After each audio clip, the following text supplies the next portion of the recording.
It's a story you need to know to understand what's really happening in the world. In 2023, strategists in Washington, D.C. spotted a worrying problem in Asia. A small nation, Nepal, wanted internet independence, like China had. Now, you may know that the US used to sneer at what they called China's Great Firewall, seeing it as a press freedom issue. But no, that was a mistake. They realized they'd made a huge error.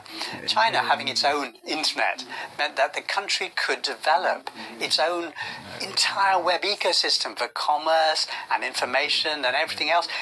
And they did it really well. In fact, they did it so well that China's unique independent internet sector has been hugely successful around the world, including in the US. So TikTok beat its US rivals so badly that they all copied TikTok's style. AliExpress was selling twice as many goods as Amazon. And Shein quickly became the world's top fashion seller. Temu was the hottest thing on the net, and so on. A sovereign internet was a huge advantage, it became obvious. By 2023, the Nepalese realized they would be smart to follow China's model rather than making the error made by the Europeans, who let US global tech firms eat their lunches and their economies. The US was horrified. What if other countries started to want the same thing? So articles started to appear saying that, oh, the Nepalese, they've got a really bad idea. So, for example, one appeared on December the 1st, 2023, saying, Nepal has a lot to gain from the open global internet, so why is the country closing the doors on it? From there, Washington, D.C.'s soft power version of the CIA, which is the National Endowment for Democracy, went into action. And so, in Nepal last year, US agents circulated reports, organized roundtable discussions, and held briefings, all with one message: China is the enemy, US is your friend. Now, the official theme for this series of events about China was countering corruption and authoritarian influence. At the same time, US operatives organised sessions to train Nepalese reporters, local media, quote, to expose corruption and abuse of authority, publish articles to promote accountability and transparency, and hold political leaders accountable. In other words, hit hard at the government. A third group of operatives spent their time on pulling in young people, or Gen Z youth. Their aim was to empower activists in promoting democratic values and human rights. US operatives provided training on using art for social and political expression. So all in all, the NED by itself spent about $1.6 million stirring up activism in Nepal last year. That's a lot of money in that country. It splashed out to make sure a spotlight was shone on government corruption, on training Gen Z to be politically active, and to encourage people to see the Chinese as the bad guys. I mean, so far so predictable. But what made this particular US operation special was the focus on technology and communications. So, the NED in February this year circulated a long and, I would say, unintentionally hilarious report called Data-Centric Authoritarianism, which purported to show how China's development of frontier technologies could globalize repression. In an astonishing feat of logical contortion, this 41-page report argued that if a country wanted to have an internet system that was free and independent of US domination, that country would become a terrible authoritarian place. You see, by this time, Pakistan and Cambodia had joined Nepal in realizing that an independent internet with control within a community's sovereign borders could be a really good idea, especially since the US had a bad reputation for transnational interference. The NED report said Pakistan, Nepal, and Cambodia pursuing internet gateways that will funnel all international internet traffic through a government-controlled choke point is a win for China.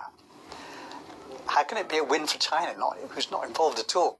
The US report said these moves enhance China's prestige, positioning the once unique Great Firewall as a potential model for other countries worldwide. You know, it's clear that Chinese-style firewalls would be actually good for countries. But if other nations control their own information spaces, commerce spaces, this would crash Washington's all-encompassing grip over the global narrative, over the global everything. Now, Nepal pressed ahead with the tiniest of baby steps. So earlier this year, it simply asked all social media websites to register with the government. Websites had to name a local contact, an authorised person to handle grievances, and a person responsible for self-regulation. Small thing.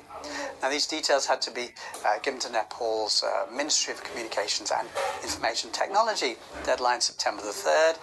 Now, here's where things went odd.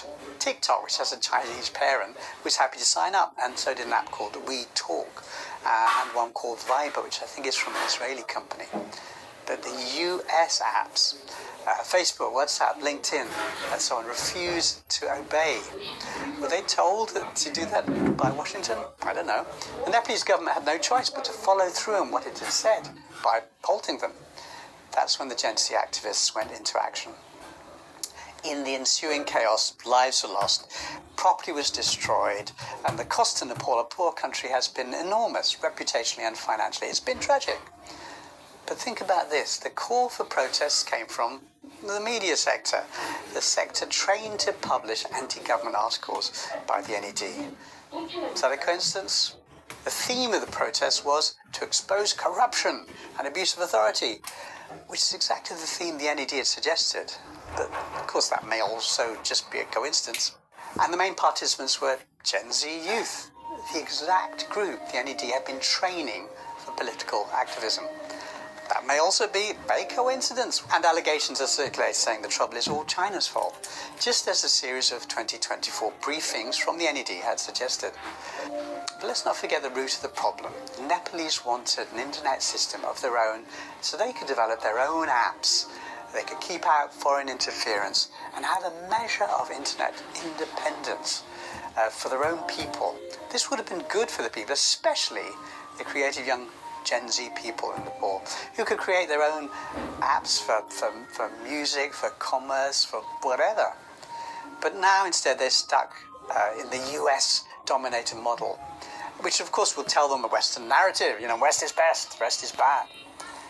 I can give you an example. Going around people's phones right now in Nepal is a New York Times report titled "The Forces Behind Nepal's Explosive Gen Z Protests." And you know what? It chooses not to mention any of the elements I've just told you about. Not one. Remember, always think for yourself and read widely. Peace.